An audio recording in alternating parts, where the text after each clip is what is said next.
We have outsourced. Mr. President, I wanted to come down here and participate in this debate. It's the second one we've had in a couple months on the floor of the United States Senate regarding this resolution with regard to the United States policies and participation in helping Saudi Arabia, an ally, a difficult ally, but nevertheless a long-standing ally of the United States in its conflict with regard to Yemen.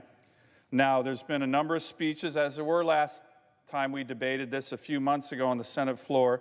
I do want to call out my Senate colleague from the great state of Utah, Senator Lee, who has been down here passionately arguing the issue of constitutional authority that the President may or may not have with regard to our activities, our U.S. military activities with regard to the conflict in Yemen.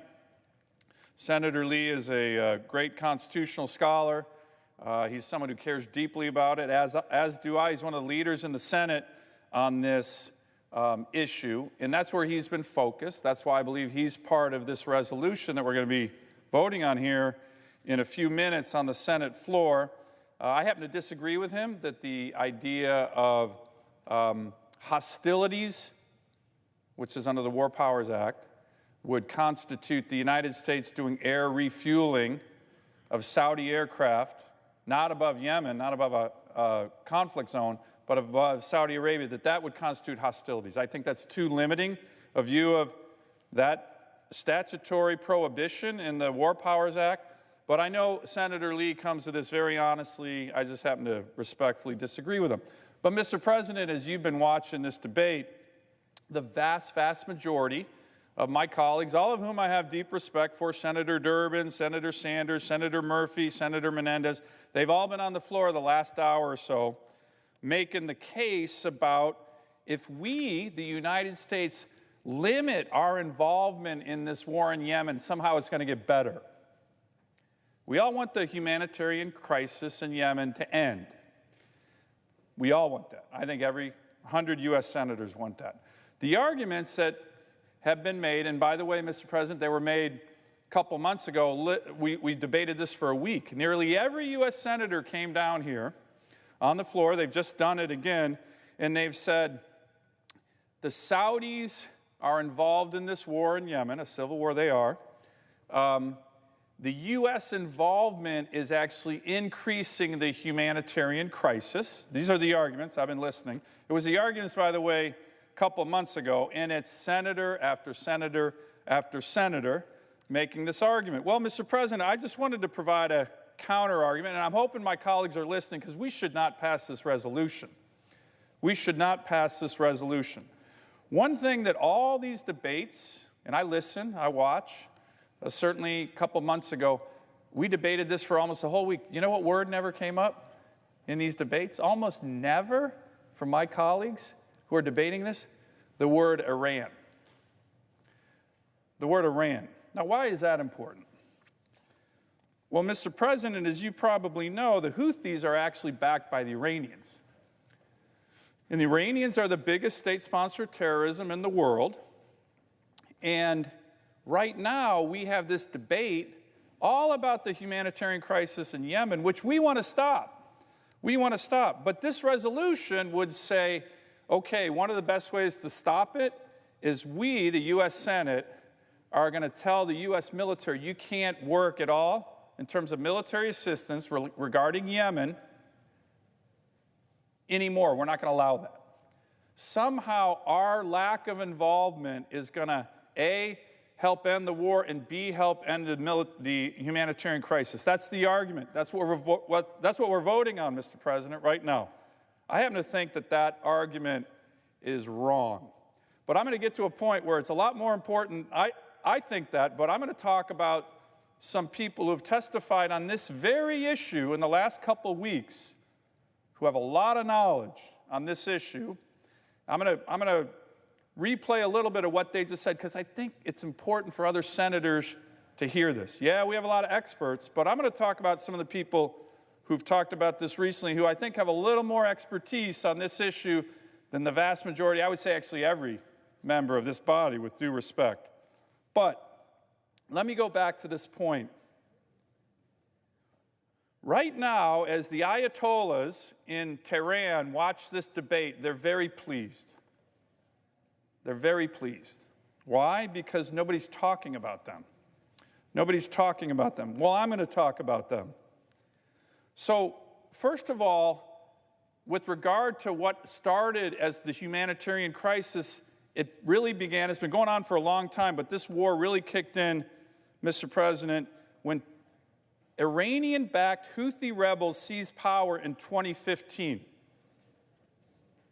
There's not a lot of discussion how this began, but that's how it began.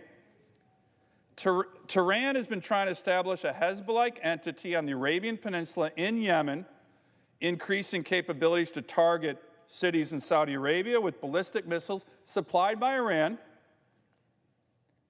This is all part of Iran's broader strategy in the region to encircle our traditional allies, Saudi Arabia, the Gulf Arab states, of course Israel, with proxy fighters in Syria, Lebanon, Yemen. And yet nobody is talking about Iran. Let's talk about the humanitarian crisis in Yemen. U.S. humanitarian aid has totaled almost $697 million in the last 14 months.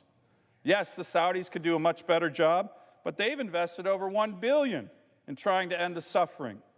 Iran, the country which started this war, the country nobody on the Senate floor is even talking about, not a dime spent to relieve the suffering.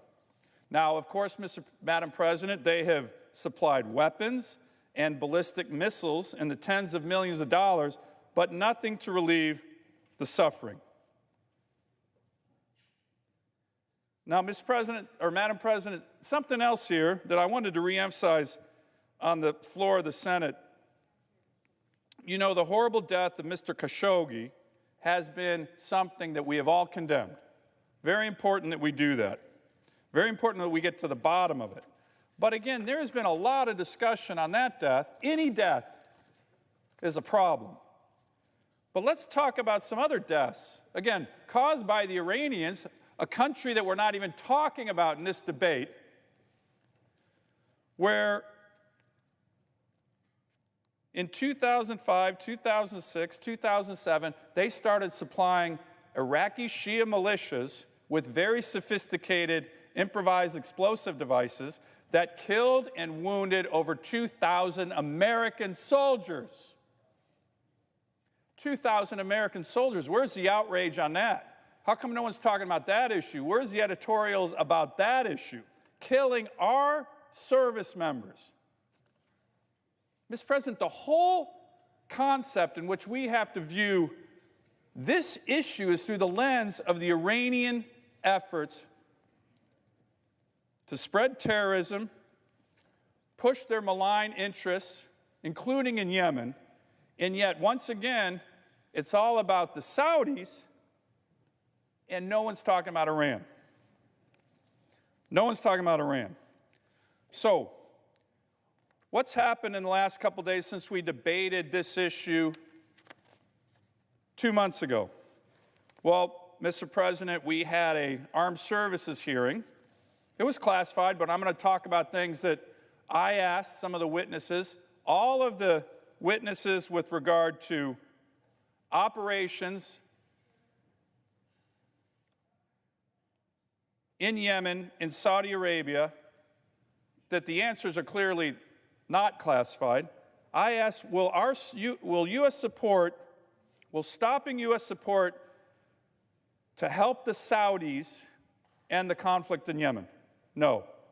Would it prevent more civilian casualties? No. Would it give leverage to our negotiators and speed up the peace process? No.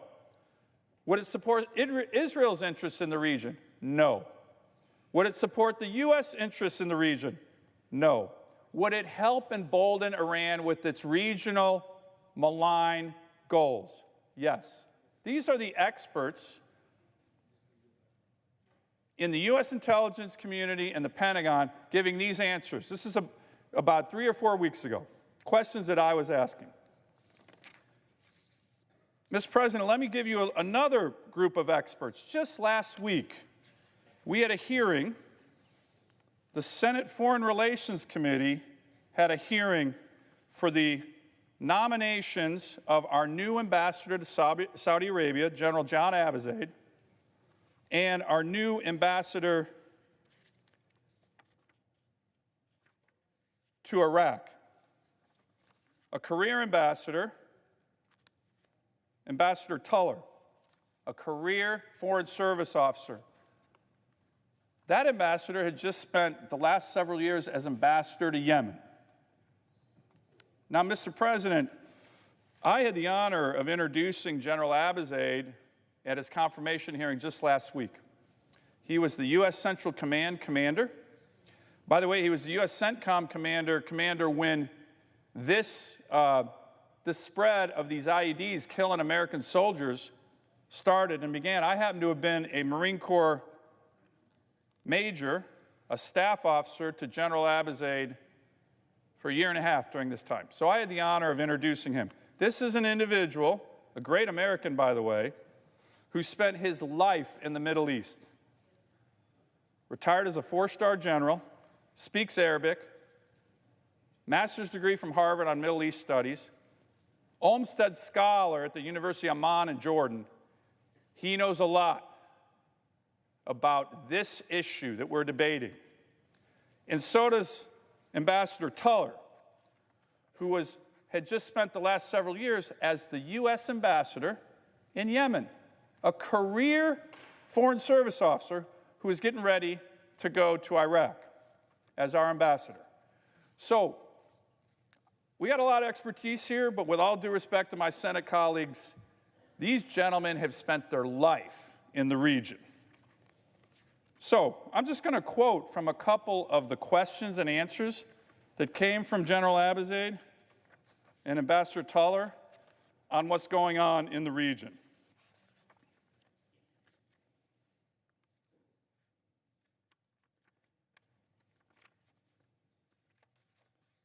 Here's an important one.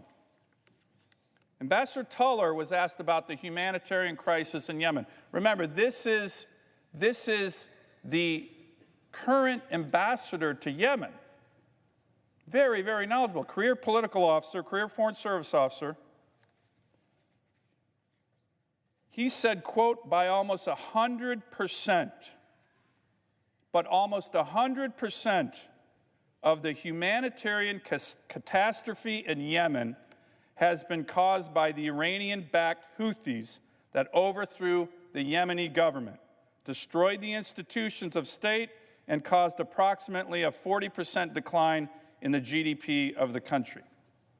Let me say that again, Mr. President. This is the current ambassador to Yemen, getting ready to go be ambassador to Iraq. He was asked who was responsible. Right now, if you listen to the members of the Senate, it's all the Saudis. Iranians have nothing to do with it.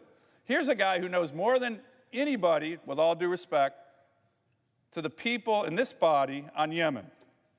Quote, one of the things I often feel badly about is because we have a relationship with Saudi Arabia and understandably hold them to a higher account, we do focus on the consequences of Saudi actions. That's what's going on in this debate right now. But almost 100% of the humanitarian catastrophe in Yemen has been caused by the Iranian-backed Houthis that overthrew the government in 2015, destroyed the institutions of state, caused approximately 40% decline in the GDP of the country.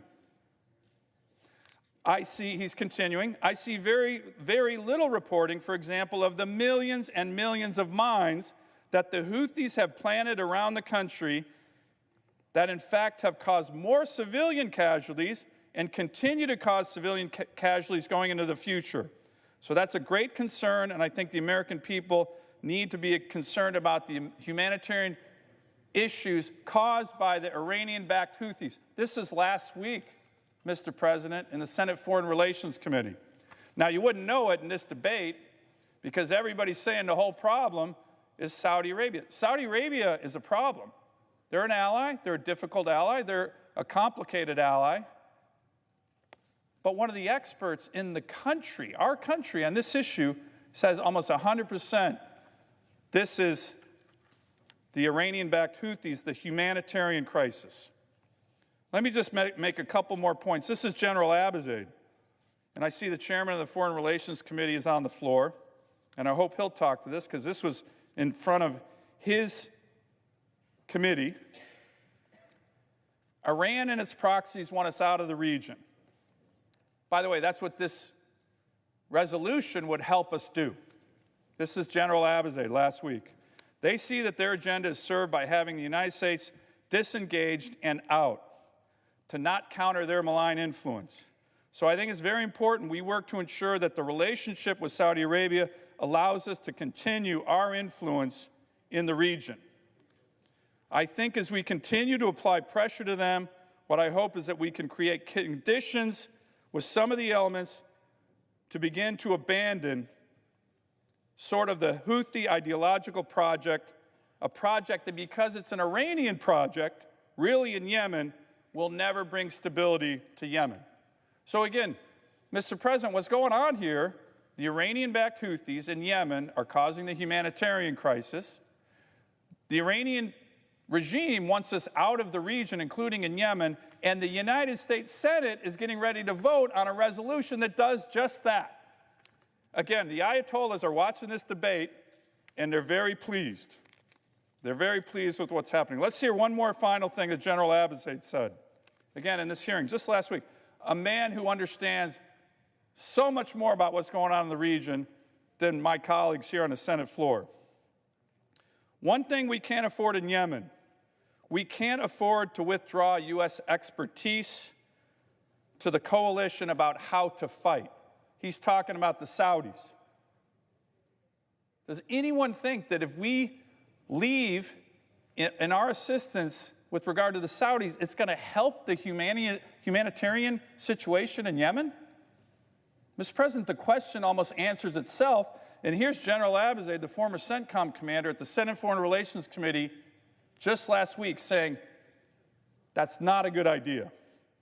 If we want them, the Saudis, to fight right, we need to continue to give them that expertise. That's exactly the opposite of what this Senate resolution is getting ready to do.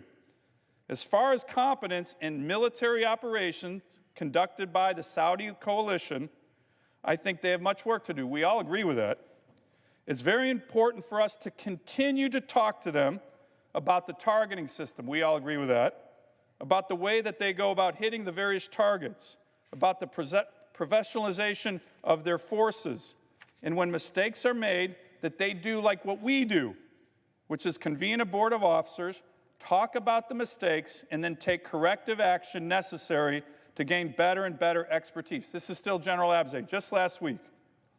I'm hopeful that there is a way to move forward with regard to easing humanitarian problems of Yemen.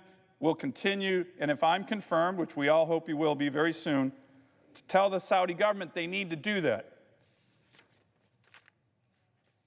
But the former commander of U.S. Central Command, and I spent a year and a half with him in the region, seeing him in action every day, emphatically stated that if we don't work with the Saudis in terms of military assistance, it's going to get worse.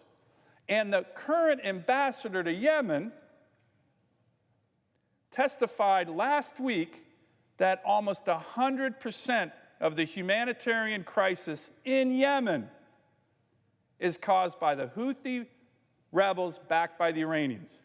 And yet, Mr. President, if you listen to the debate today, and if you listen to the debate 3 months ago on the floor of the Senate, almost nobody even talks about Iran. So, given that the experts believe this strongly, given that they have more knowledge, and they're not political, one is a career four-star general, one is a career foreign service officer, given that they think this is a really bad idea to vote for this resolution, I'm not sure how it advances American interests.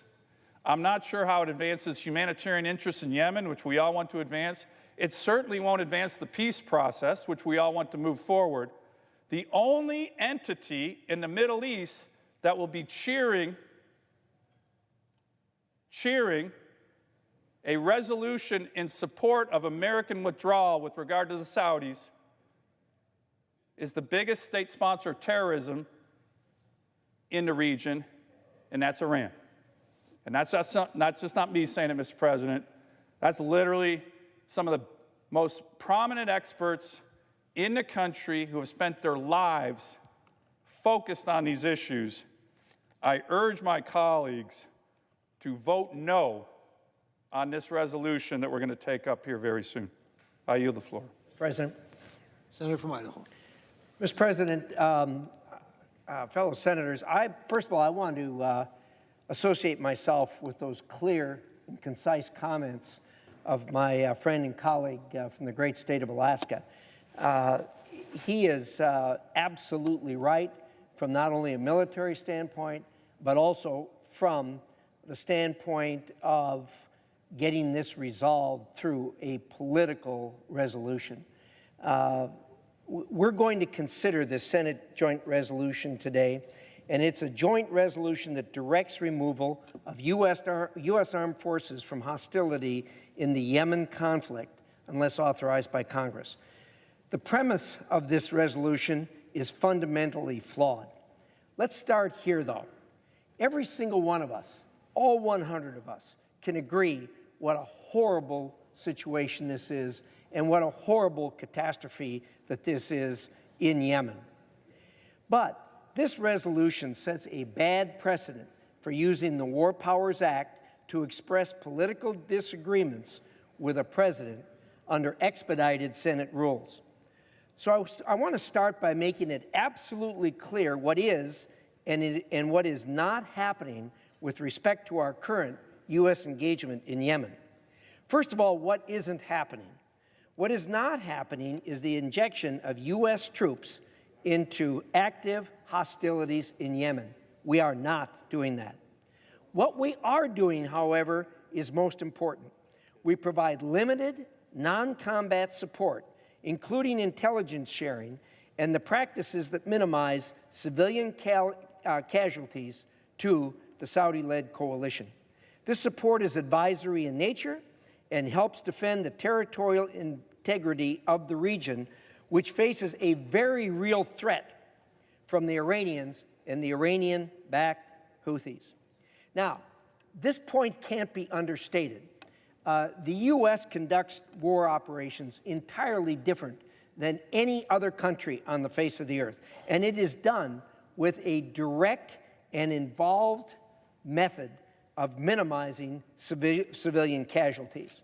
Our presence here assists the parties in conducting operations to minimize those civilian casualties, and it is badly needed there because there are tremendous civilian casualties. Iran's support for the Houthis, notably the transfer of missiles and other weaponry, threatens to undermine our partners' territorial integrity. It imperils key shipping routes and puts U.S. interests at risk, including the thousands of U.S. personnel and citizens currently within the range of Iranian-made missile systems under the control of the Houthis. That said, there can be no arguing that after 4 long years of conflict, Yemen, a country with a long history of socioeconomic challenges, is now in the grip of the world's worst humanitarian crisis at this moment. An estimated 24 million, 80% of the Yemeni population are in need of some kind of assistance, and 15.9 million people, more than half of the country's population, remain severely food insecure.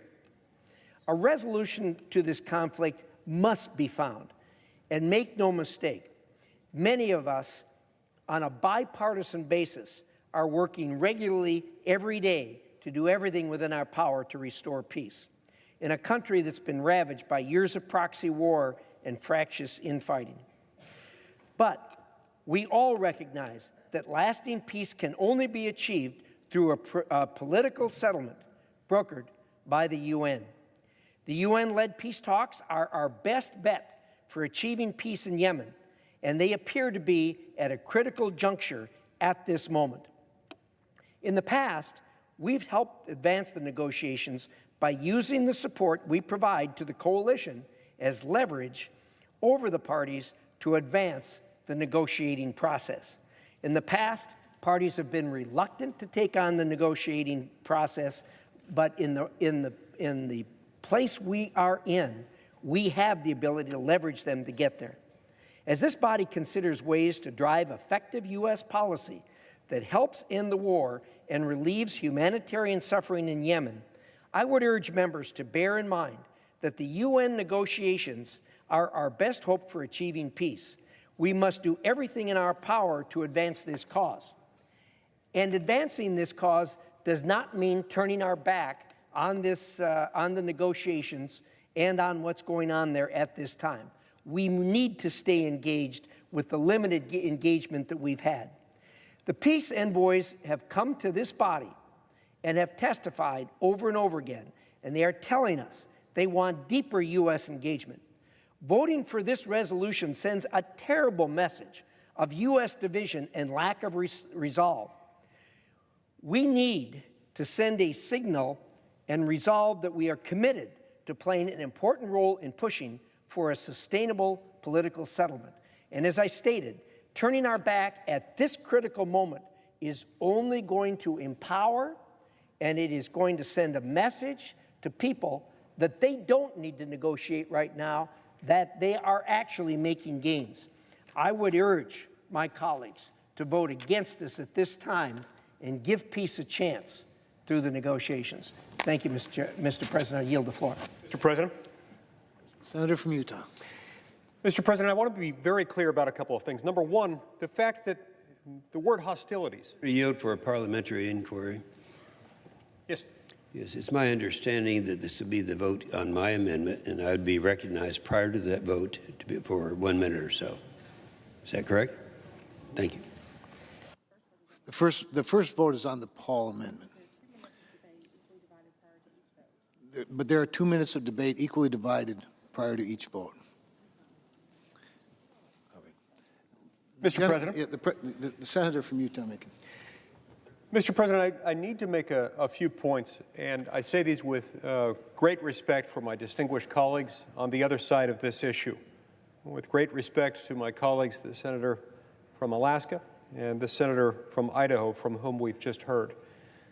I must nonetheless insist on a couple of points being made. Number one, this tortured definition of the word hostilities that we've heard over and over and over again is itself, number one, ridiculous, and number two, utterly at odds with and irrelevant under the War Powers Act. The War Powers Act itself, in Title 50 of the U.S. Code, Section 1547C, states in pertinent part that for purposes of this chapter, the term introduction of United States Armed Forces includes the assignment of members of such armed forces to command, coordinate, participate in the movement of, or accompany the regular or irregular movement of military forces of any foreign country or government when such military forces are engaged or there exists an imminent threat that such forces will be engaged in hostilities. There is absolutely no question here that the Kingdom of Saudi Arabia-led coalition is itself involved in hostilities. No one doubts that. No one tries to dress it up in ridiculous language amounting to anything other than what it is, which is a war. It is also beyond dispute that our United States Armed Forces are in fact involved in the commanding, the coordinating, the participating in the movement of, and the accompanying of those forces as they themselves are engaged in hostilities. Therefore, the War Powers Act is itself implicated, and that matters. Why?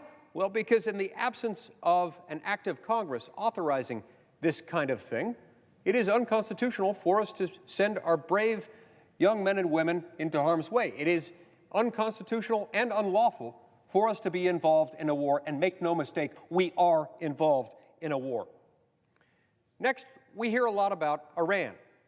Iran this and Iran that. I get that. I get that some people in this chamber really like war, or at least really like this war. I get that some people in this chamber really distrust the regime in Iran. And of that latter group, I count myself among them. The regime in charge of Iran is not a friend to the United States and is, in fact, an enemy. I do not understand, for the life of me, I cannot comprehend how the fact that the Iranian regime is an enemy to the United States in any way, shape, or form authorizes an unconstitutional war effort, an undeclared war by the United States in a civil war half a world away in Yemen. It makes no sense. It is a complete non sequitur. So look, if somebody wants to bring a resolution declaring a war on Iran, let's have that conversation. If somebody wants to authorize the use of military force in Iran or anywhere else in the world, or for Yemen, let's have that conversation too. Remember a few years ago when President Obama decided that he wanted us to go to war in Syria. At the time he made that point, Congress reconvened. I believe it was during a summer recess. Congress came back. We had a lot of discussions. A lot of us received classified briefings in the SCIF. And ultimately, Congress concluded, let's not do that. And we didn't authorize it. But that is, in fact, for Congress to decide. That is, in fact, Congress's decision. The fact that Iran or the regime in Iran might be an enemy to the United States does not justify our going to war in a civil war against the Houthi rebels in Yemen. And to suggest otherwise, it makes no sense and shouldn't carry the day here. Third, experts. We hear a lot of talk of experts. I don't care whether general this, that, or the other, or civilian this, that, or the other in the Pentagon or elsewhere in the executive branch of government thinks that our going to war in somebody else's civil war half a world away makes sense. I really don't care. They don't hold this office. Now, I care in the sense that I will listen to them. I care in the sense that their opinion might be informative to us as we exercise our constitutional authority to decide whether we should go to war.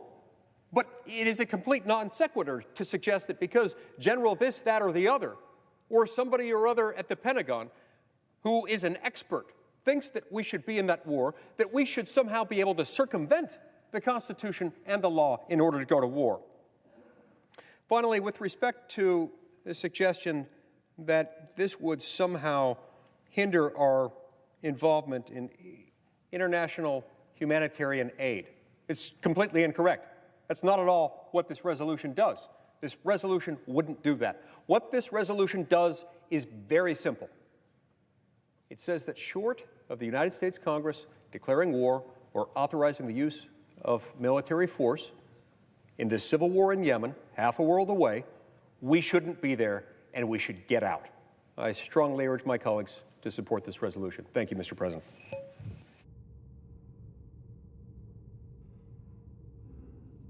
Mr. President, I ask unanimous consent that Senator Menendez's time be reserved, that all other remaining time be yielded back, and the Senate begin voting on the amendments as under the previous order.